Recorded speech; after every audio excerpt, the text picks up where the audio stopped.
इंतजामिया के सदर दफ्तर में एक अहम तरीन मीटिंग हुई। आप ले सकते हैं। इस मीटिंग में मुतादद अहम तरीन शख्सियात ने शिरकत की। मशकूक है, महंगा, हलाल। मीर वाइज कश्मीर जनाब मौलाना मोहम्मद उमर फारूक की तरफ से उनके मखसूस नुमाइंदे जनाब मौलाना सईदुर रहमान शम्स साहब तशरीफ फरमा हैं। मुस्लिम पर्सनल बोर्ड और मुफ्ती आजम की नुमाइंदगी की हैसियत से जनाब सैयद मोहम्मद असलम साहब गुजरावी तशरीफ फरमा हैं। दारुल उलूम बिलालिया की तरफ से हज़रत मौलाना मुफ्ती अब्दुल रशीद साहब तशरीफ फरमा हैं। जमीयत अहले हदीस के मुफ्ती आजम ग्रामी कदर मौलाना मोहम्मद याकूब बाबा साहब तशरीफ फरमा हैं। इसी तरह से जामा मस्जिद के इमाम जनाब मौलाना गुलाम रसूल साहब भी तशरीफ फरमा थे। किसी मशगूले की वजह से पहले तशरीफ ले गए। अंजुमन तबलीगुल इस्लाम की तरफ से जनाब मौलाना अली अकबर साहब तशरीफ फरमा रहे और इसके अलावा मुतादद अहम शख्सियात नीज़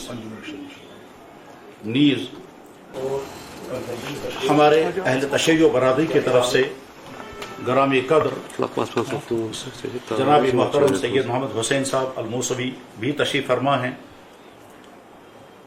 नीज़ चिकन से वाबस्ता जो हमारी ताजिर बरादरी है उनके मुतादद अफराद इस मीटिंग में मौजूद रहे।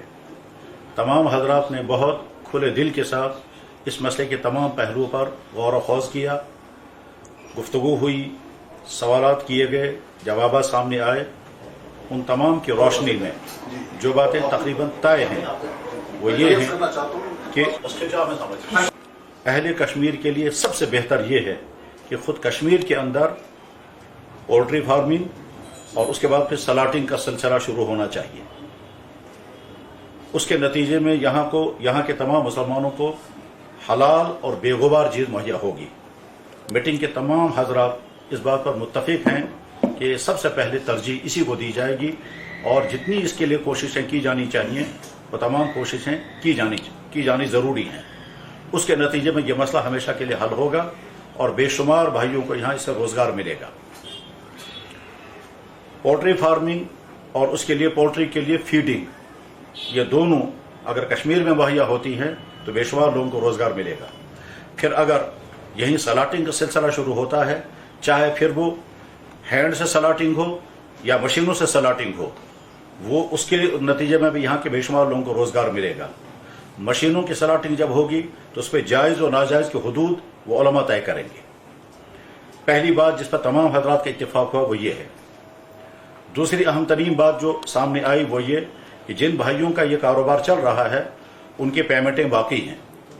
वो एक तरफ से बाहर से लिया हुआ माल आगे बेच चुके हैं, तो बाहर के लोगों का पैसा उनके कंधों पर है और इनका पैसा जो है वो यहाँ के उन रिटेलर दुकानदारों के कंधों पर है। इस सिलसिले में तमाम हजरात से तमाम की तरफ से ये गुजारिश है कि वो तमाम पेमेंटें अदा करना ज़रूरी है। पोल्ट्री के साथ वाबस्ता जितने हमारे भाई हैं उनका पैसा जहाँ जहाँ रुका हुआ है उनके लिए किसी भी तरह से न शरअन न कानूनन इसकी इजाज़त है कि वो पैसा बंद करके रखें। ये कह करके कि उनके पोल्ट्री का सारा काम जो है वो मशगूल है, उनकी जिम्मेदारी है कि वो पैसा इनके हवाले कर दें और इनकी जिम्मेदारी है कि वो पैसा बाहर के